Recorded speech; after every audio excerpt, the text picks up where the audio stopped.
오늘부터는 짙은 어둠에서의 한 줄기 밝은 빛이라는 제목으로 설교했던 찰스 스펄전 목사님의 설교를 통해서 이사야 51장 1절의 말씀을 묵상하겠습니다.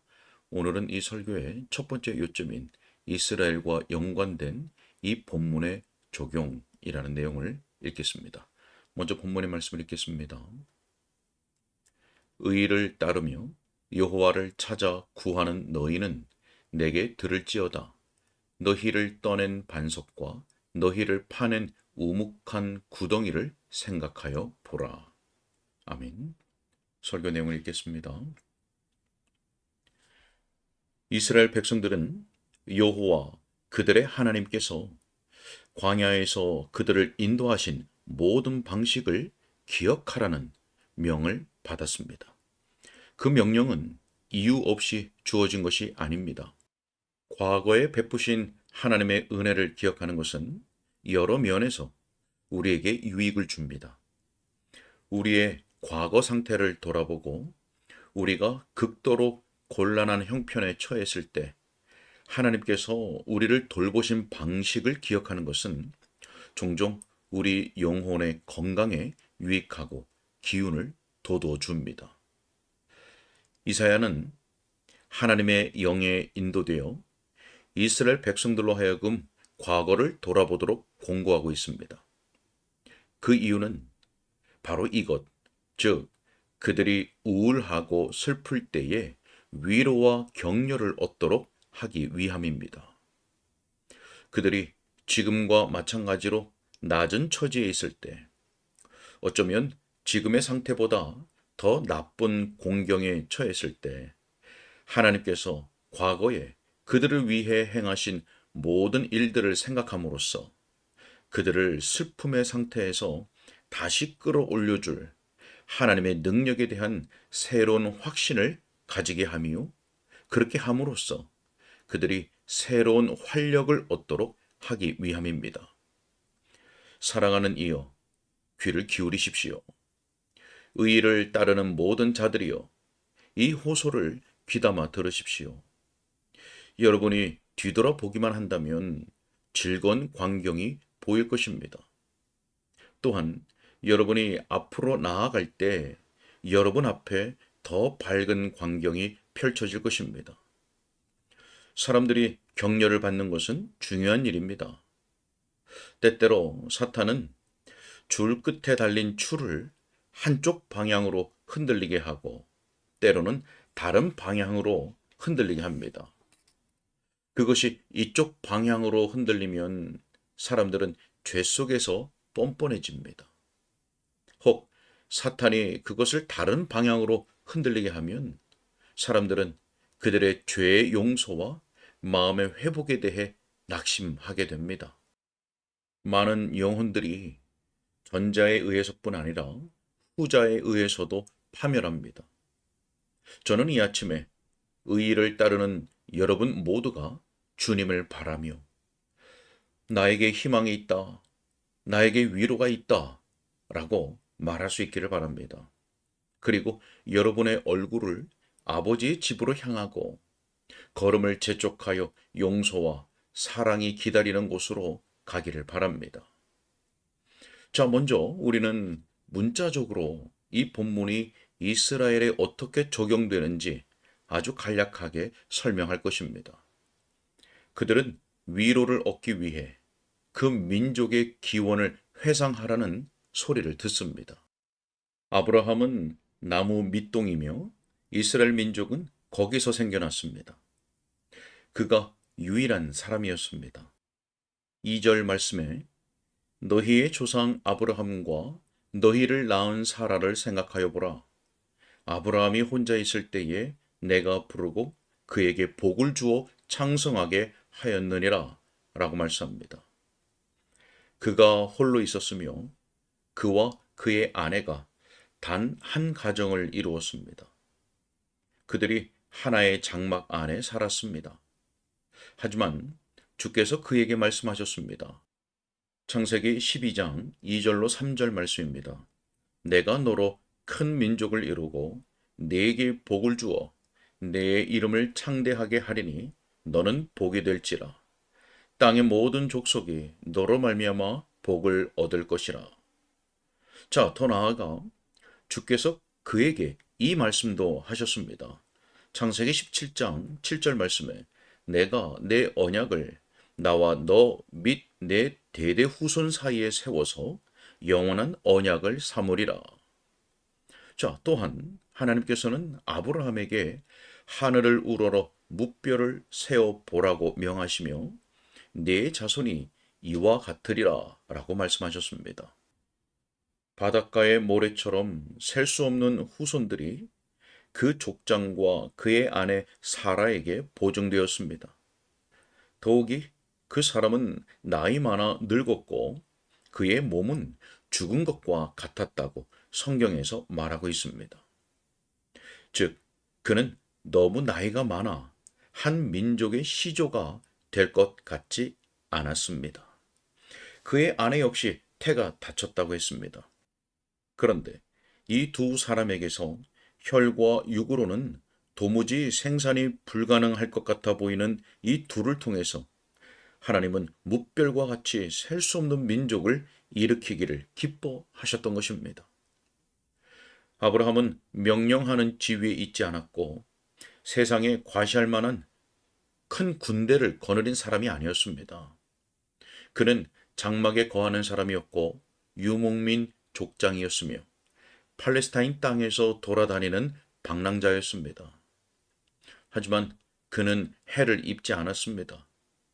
하나님께서 사람들의 마음에 나의 기름 부은 자를 손대지 말며 나의 선지자들을 해하지 말라는 은밀한 명령을 내리셨기 때문입니다.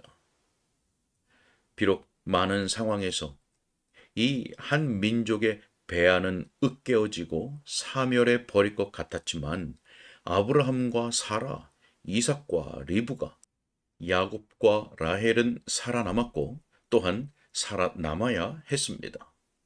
왜냐하면 하나님의 약속이 이 소수의 남자와 여자들에게서 큰 민족을 이루겠다는 것이었기 때문입니다. 이제 선지자는 이스라엘 백성들을 향하여 말합니다. 여러분은 하나님께서 결코 우리를 회복하실 수 없다고 말합니다. 우리가 수없이 많은 침략에 의해 쇠약해졌고 전쟁의 칼에 많은 부족들이 살해되었으니 유다와 이스라엘이 다시는 일어서지 못할 것이라고 말합니다.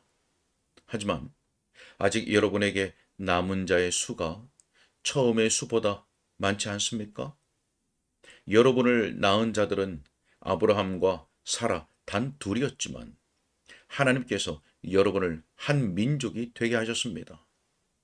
여러분은 그때보다 처지가 더 낮아진 것이 아닙니다. 여러분은 여러분이 가난하다고 말합니다. 맞습니다. 하지만 여러분의 선조들은 지상에서 위대한 자들이 아니었습니다. 여러분은 힘이 없다고 말하며 용감한 남자들이 없다고 말하며 무기를 사용할 기술도 부족하다고 말합니다. 그렇긴 하지만 여러분의 처음 선조들 역시 전쟁에 능숙하지 않았습니다. 그들은 이 땅에서 소수에 불과하고 미약했습니다. 하지만 하나님께서 그들을 보존하셨고 그들을 위해 큰 구원을 이루셨으며 그 나라를 힘과 권세가 있는 나라로 세우셨습니다. 그런데 이 일을 행하신 그분이 여러분을 위해서는 동일한 일을 행하실 수 없겠습니까? 이제 그분이 여러분을 돌보시며 여러분을 회복시키시겠다고 약속하시지 않습니까? 자, 이 회상에 의해 유대인들의 마음에 각성된 생각들이 여러분에게도 큰 위로가 됨을 깨닫기를 바랍니다. 그 회상들은 지금도 유대인들과 관련하여 우리에게 위로가 됩니다. 그들은 흩어졌습니다. 나라 없이 지면에서 방황하는 그들을 보십시오. 그들은 믿을 수 없을 정도로 억압당하고 짓밟혀온 민족입니다.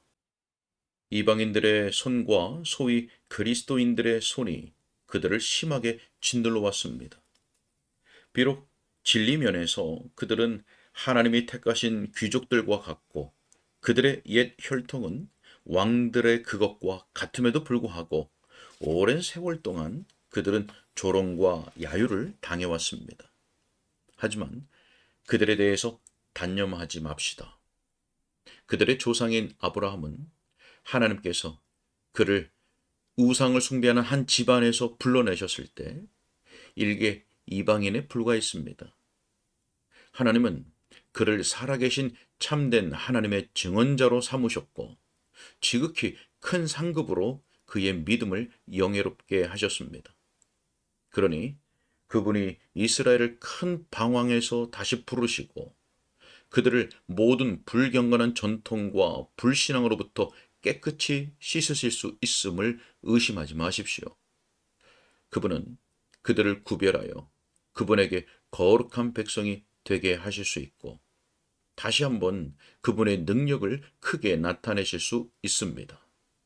그리하여 다시는 그들이 민족적인 영광의 상징으로서 여호와의 언약궤와 애굽에서의 속량에 대해 말하거나 그 사건들을 그들의 민족적인 노래의 가장 위대한 주제로 언급하지 않게끔 하실 수 있습니다.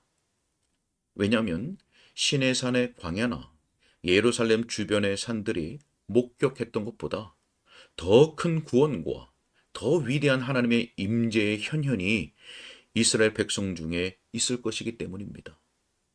하나님께서 그들에게 은혜를 주시어 그 약속을 속히 이루시기를 바랍니다. 그분은 우리가 그것을 소망하도록 하셨습니다. 우리는 이스라엘의 기원을 회상함으로써 장차 이스라엘을 위해 위대한 일들이 행해질 것임을 소망하도록 고무됩니다. 아멘. 오늘은 여기까지입니다. 네, 이스라엘 민족의 조상인 아브라함은 미약하고 연약했죠. 하지만 하나님께서는 그들을 보존하셨고 그들을 위해서 큰 구원을 이루셨습니다. 왜냐하면 하나님의 약속은 그들을 통해서 큰 민족을 이루겠다는 것이었기 때문입니다. 이스라엘 민족의 기원을 회상하는 것은 그들에게 위로와 소망이 됩니다. 우리에게도 마찬가지지요. 예수님을 믿기 이전에 우리의 영적인 형편이 어땠는지, 그리고 우리가 어떻게 지금의 내가 되었는지, 또 우리는 왜 이 모든 영광을 하나님께 돌려야 하는지를 기억하는 것은 우리가 어려운 일로 인해서 우울하고 슬플 때에 위로와 격려와 소망을 얻게 합니다. 그리고 하나님의 은혜와 능력에 대한 확신을 새롭게 하고 영적으로 새로운 활력을 얻게 되죠. 하나님께서 우리 모두에게 이러한 은혜와 믿음을 더하여 주시기를 소원합니다. 함께 기도하겠습니다. 살아서 지금도 역사하시는 만군의 주 하나님 아버지, 우리에게 은혜와 믿음을 더하여 주옵소서. 그리하여서 하나님께서 우리를 여기까지 인도하시고 돌보신 것을 생각하고 기억하고 회상하면서 우리가 겪게 되는 모든 일들 가운데서 위로와 힘과 소망을 얻으며 지속적으로 믿음 가운데 이 신앙의 길을 걸어가게 하여 주옵소서. 감사하고 예수 그리스도 이름으로 기도하옵나이다. 아멘.